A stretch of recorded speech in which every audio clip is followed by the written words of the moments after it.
연일 문재인 정부와 각을 세우고 있는 한국당 김병준 비대위원장. 오늘은요, 한국당의 비전을 제시했습니다.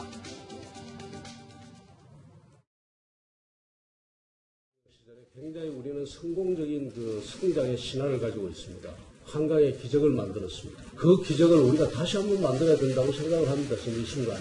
그런데 그 기적은 이제 어디서 출발해야 되느냐. 이제는 바로 그 국민들의 역량을 최대한 발휘하게 하는 데서 저는 출발해야 된다고 봅니다. 그 속에서 말하자면 국가는 그야말로 시장과 공동체가 하지 못하는 복지라든가 안보라든가 이런 것을 열심히 챙기는 그런 이야기를 지금 제가 해보고 있는 겁니다. 자, 김병준 비대위원장, 그러니까 박정희 전 대통령의 업적을 칭찬을 한 것처럼 보입니다. 얼핏 들으면 그렇게 보여요. 그런데 실제로는 어떤 내용입니까? 지금 한강의 기적을 지금 칭찬하는 것처럼 보이긴 합니다만. 저도 그래서 네. 정확히 알아봤습니다. 네. 왜냐하면 김병준 위원장 같은 경우는 박정희 전 대통령과의 단절의 필요성을 강조를 해왔지 않습니까? 네. 오늘 발언을 보면요.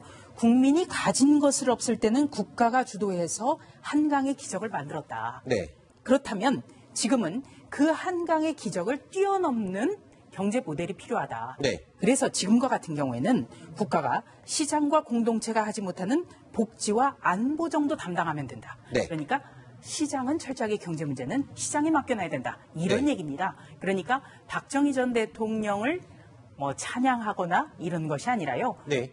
뛰어넘자. 네. 뛰어넘어서 새로운 모델을 만들어보자. 이런 얘기를 하고 있는 겁니다. 네. 그러면서 또 일관되게 지금까지 해왔던 얘기가 국가주의, 그러니까 국가가 지나치게 어떤 것에 대해서 개입하는 거에 대해서는 굉장히 철저하게 경계를 하는 입장을 계속 견지해 왔었잖아요.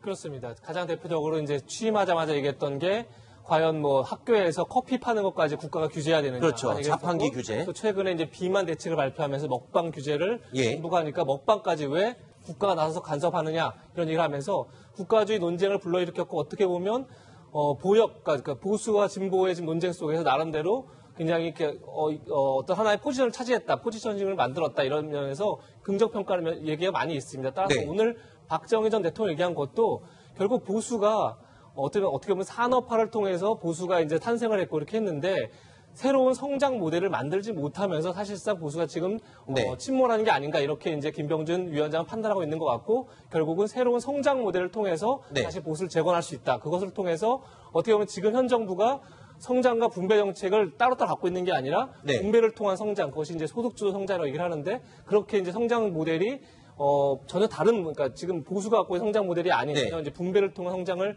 얘기하고 있기 때문에 차별화하기 위해서는 결국은 새로운 성장 모델을 만들어야 된다 이런 네. 얘기를 한 것 같습니다. 일단은 한강의 기적, 박정희 시절에 한강의 기적을 다시 만들어야 된다. 그래서 박정희 전 대통령의 업적을 칭송하고 칭찬을 한 게 아니냐 이런 논란이 일자 김병준 비대위원장 또 이렇게 해명을 하기도 했습니다.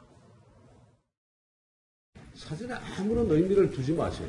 이 큰 벽에 저렇게 좀 사진이 좀 작지 않나요? 뭔가 미스매치 되는 듯한 그런 인상이 없나요? 나는 내가 잘못 생각하지 예를 들어서 저 민주당 가면 사진이 큰 게 걸려 있잖아. 대표방에는 진짜 큰 벽에 요만한 사진들이 이렇게 붙어 있어. 걸려면 제대로 걸고 아니면은 벽을 좀 비워두든가 하는 것이 모양상 그렇다는 거지 무슨. 그러니까 김병준 위원장의 저 얘기는 사실 새로운 얘기가 아니에요.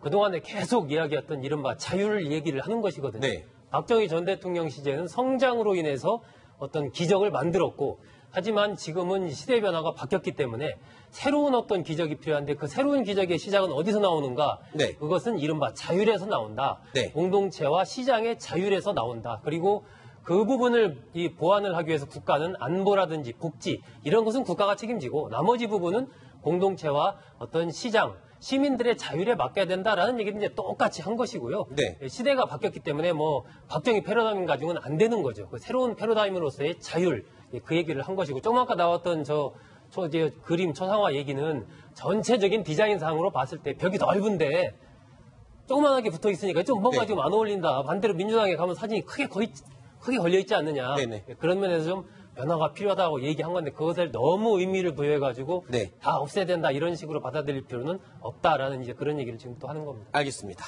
자, 어제 잠깐 저희 탑10에서도 언급을 하기도 했었는데 김병준 비대위원장의 대권 준비설 이 이야기입니다. 어제에 이어서 안상수 의원과 박지원 의원 간에 이 내용을 두고 설전이 계속 이어지고 있습니다. 들어보시죠. 우리 박지원 선배는 총기가 조금 떨어진 것 같아요. 과거보다. 과거에는 아주 촌철살인을 많이 하셨는데 뭐 이런 것까지 또 언급을 하시고 저희 자유한국당이 좀 지리멸렬한 그런 인상이 있었으니까 새로운 비전을 주고 현 정부에 대해서 비판할 것 비판하고 그래서 그런 분위기를 몸으로 실천한다 이렇게 또 좋게 볼 수도 있죠. 제가 본래 안상수 의원보다 총기가 훨씬 좋은 사람입니다. 그분은 인천시장 할 때부터 계속 총기가 떨어진 상태에서 살고 있고 일반적 상식의 비대위원장의 범주를 넘어서 지금 하고 있단 말이에요.